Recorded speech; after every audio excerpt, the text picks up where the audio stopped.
Ubisoft has finally, after years, released the biggest update in Rainbow Six Siege history. But do these changes really live up to the hype? Or is it just another empty promise like always? If you have even a 1% interest in our success, don't miss this video. Because it's about to change everything.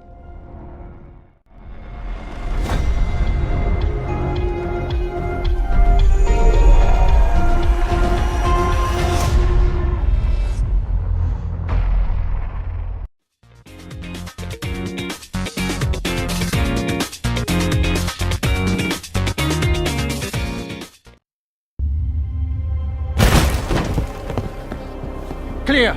Start setting up. What's the meaning of this? Monsieur Secrétaire Général, we are with Rainbow. This location is compromised. Let's get you to the evac zone. And my security detail? It's too late for them now.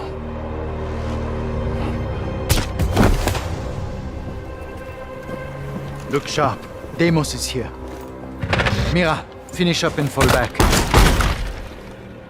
We lure him in and take him alive.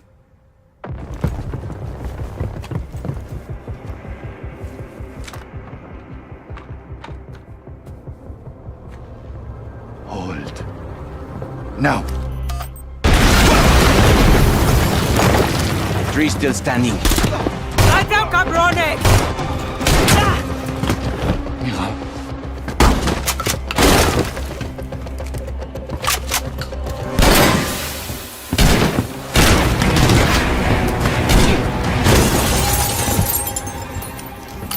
Disappointing.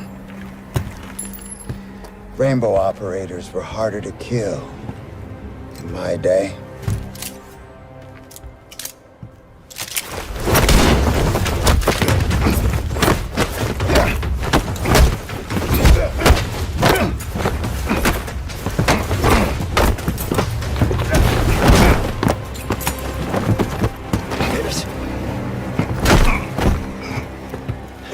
Samuel Fish.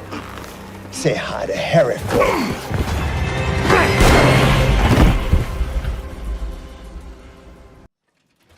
One of the most tangible changes in Siege X is the deeper layers of environmental interaction. Destructibility has always been a core pillar of Siege, but the addition of new elements like fire extinguisher canisters and gas pipes that ignite when shot has elevated this feature to its most dynamic form yet. For example, shooting a fire extinguisher can create a temporary, thick smoke that shifts a critical situation in your favor. Meanwhile, the red-colored gas pipes, once damaged, produce intense flames that deal significant damage to operators and later function like preset traps that both attackers and defenders can utilize. These changes meaningfully enhance the game's strategic depth, forcing players to consider their surroundings as a key variable in every engagement, in addition to their enemies. This move demonstrates Ubisoft's clear understanding of the game's core gameplay, reinforcing its foundational pillars rather than adding unrelated mechanics. Alongside these environmental interactions, the rappel rope movement system has also undergone significant improvements. Rappelling from various heights, previously one of the slowest and most vulnerable aspects of gameplay for attackers, has now become noticeably smoother, faster, and more efficient. The ability to run along walls and swing around building corners not only enhances the sense of control and mastery over the character, but also allows attackers to infiltrate enemy positions with greater speed and flexibility. This is a change we might not have realized we needed until experiencing it, but now, reverting to the old system seems almost unimaginable, clearly elevating the attacker gameplay by a notch. Uh-oh.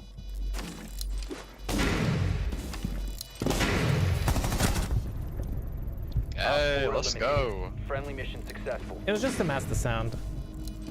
I'd like to think that that actually helped. Kitchen door.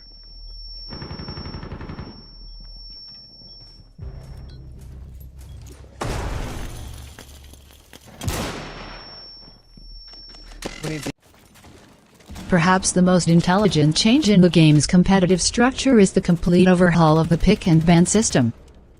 Eliminating the lengthy ban phase at the start of a match and replacing it with a quick, simultaneous ban phase at the beginning of each round was a bold and successful decision.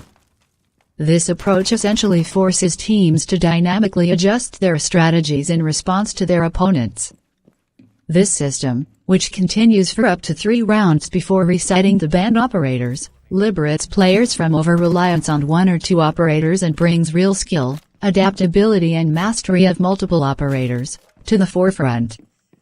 This change significantly enhances the tactical depth of ranked matches, distinguishing truly elite players from those who rely solely on a single operator or strategy. However, in the audio-visual department, evaluating Siege X's progress is a bit more nuanced and complex. Despite numerous promises, the graphical improvements aren't particularly noticeable, so much so that unless you place old and new versions side by side, you might not even spot the differences in environmental textures. The poor character modeling and ridiculous skins that clash with the game's serious atmosphere remain disappointing. That said, the advancements in lighting and shadow systems are undeniable. The most crucial achievement in this area is the ability to see operator shadows. This small yet vital feature adds a new strategic layer to the game. You can no longer safely camp in a corner, as your shadow might give away your position. This mechanic forces players to be more aware of their surroundings and lighting conditions, creating fresh challenges. On the audio front, despite extensive marketing about a complete sound system overhaul, the changes aren't all that noticeable, except for one key aspect: footstep sounds. The distinction between footsteps on different surfaces, like wood or carpet, and how sound propagates in enclosed spaces has been significantly improved. This enhancement alone greatly aids in pinpointing enemy positions, making sound cues more precise and reliable. Additionally, the modernization of classic maps like Clubhouse, Chalet, Border, Bank, and Caf has been executed sensibly, giving them a fresh and appealing look without compromising their core structure. Confirmed. They're spread out well enough. Operators take positions. Caveira. Sit rep on hostiles. I have eyes on 15 mercs surrounding the QCR weaponry.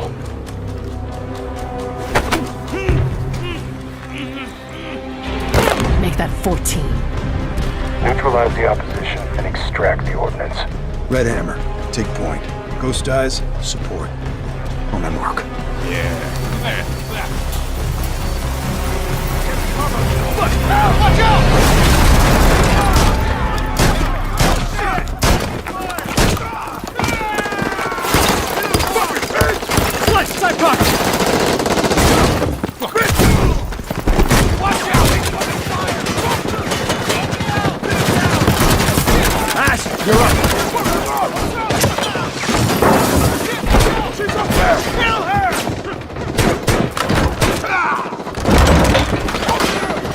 On the left! Barrel! Anytime now! Kill them!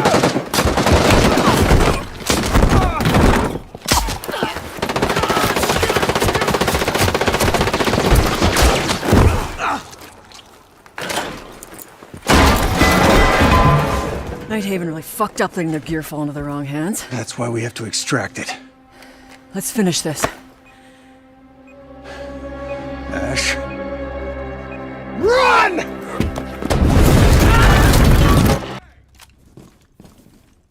Unfortunately, not all changes in Siege X have been positive. The new Dual Front mode, introduced as a 12-player 6v6 mode, is the biggest weakness of this update. This mode, which allows players to mix attacker and defender operators in a single team, sounds exciting in theory, but in practice, it's a chaotic and identity-lacking experience. The core DNA of Rainbow Six, tactical, slow-paced gameplay based on gathering and processing intel, has been replaced by aimless, messy skirmishes with multiple respawns. The exclusive map for this 12-player mode is overly large and complex, and its design doesn't align with R6 single-quote-as operator physics. Playing it felt like experiencing a sluggish, tedious version of a Call of Duty multiplayer mode. Dual Front isn't even suitable for new players, as it gives them a completely wrong impression of Siege's true nature. After a few matches, I had no desire to play it again. It would have been better if the resources spent on this mode had been used to improve and expand modes that stay true to the game's core structure. Finally, we've come to the changes targeting the game's ecosystem and future.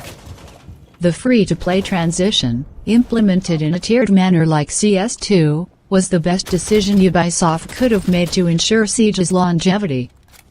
By offering free access to Quick Match, Unranked, and Dual Front, along with 26 base operators, the game has opened its doors to new audiences while keeping Ranked and Cup modes paid, preserving competitive integrity. This model not only revitalizes the player base and speeds up casual matchmaking, but also gives newcomers time to familiarize themselves with the game before investing money. The existing level 50 requirement for Ranked ensures players learn the basics before diving into competitive play. Other improvements, such as a more user-friendly menu, refined hit registration polygons, and the addition of a communication wheel, have significantly enhanced the user experience. The communication wheel is an excellent tool for players who prefer not to use voice or text chat, allowing them to quickly and effectively coordinate with teammates. The new R6 Shield Guard anti-cheat system is also a positive step toward a fairer environment, though it's still too early to judge its effectiveness. Initial player feedback suggests there is still a long way to go before full satisfaction is achieved. Friendly's victorious. Hostiles eliminated.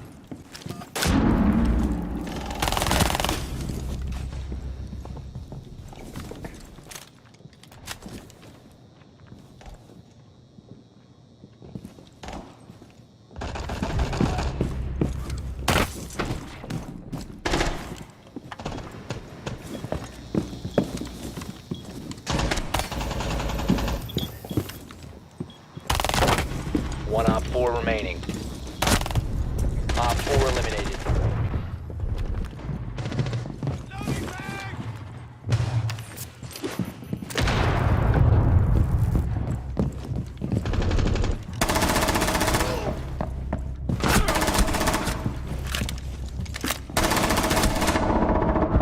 Op 4, last operator standing.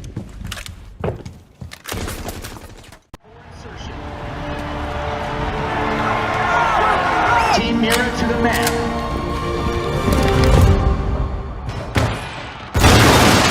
Team Ash has breached the map.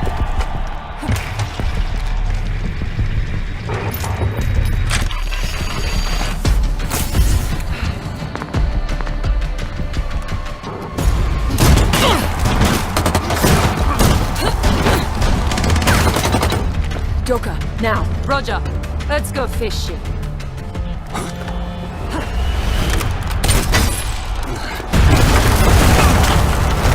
Good to go, Jordan. Copy that.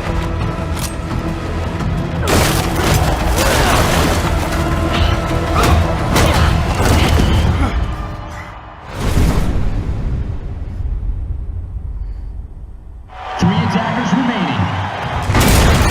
Callie, I need cover! We're pinned down, Callie! Get us out of here!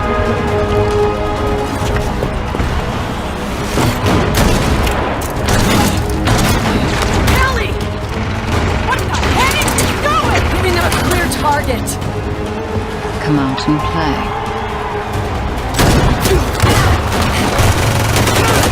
Only two attackers remain.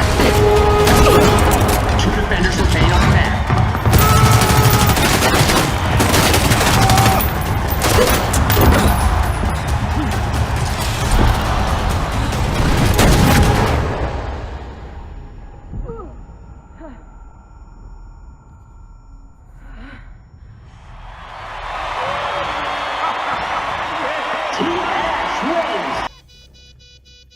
Ubisoft may have exaggerated a bit in their marketing for Siege X. If you enter the game expecting a revolutionary transformation, you might feel slightly disappointed. However, such a high level of support and commitment is appealing and admirable from any gamer's perspective. Siege X is a massive update that has improved many key aspects of the game, but some fundamental issues, such as incomplete server stability or persistent operator balancing challenges, even with changes like those we saw with Clash, still remain. This update could have performed better in terms of visuals and new modes than what Dual Front delivered, but as someone who has followed this game's long journey from the first beta to today, I see Rainbow Six Siege X in a respectable position, proving that the game is still alive, dynamic, and full of potential. Positive aspects. Your favorite game is now more professional, exciting, and dynamic than ever. With the new update, the casual sections have become free, allowing all players to enjoy the thrill of the game without limitations. The pick and ban system has been completely transformed. Now, you'll experience deeper strategies and more intense competition. Every choice could change the fate of the game. Footstep sound effects and operator shadow rendering have been upgraded to a more realistic and immersive level. Every step, every movement, and every shadow now brings the battlefield to life. Gameplay improvements like the rappel system have made the game smoother and more flexible. Your every move will now be met with greater precision and fluidity.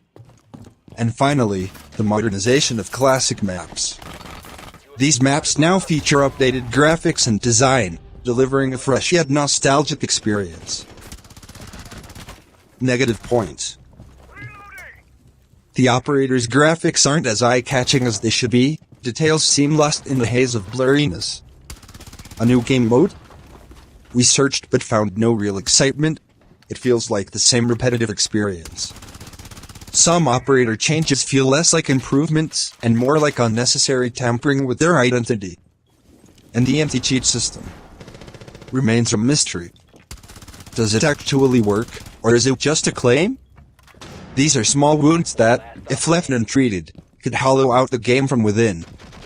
Our game review team, consisting of 18 gamers, played the game for a week and gave it a 72 out of 100.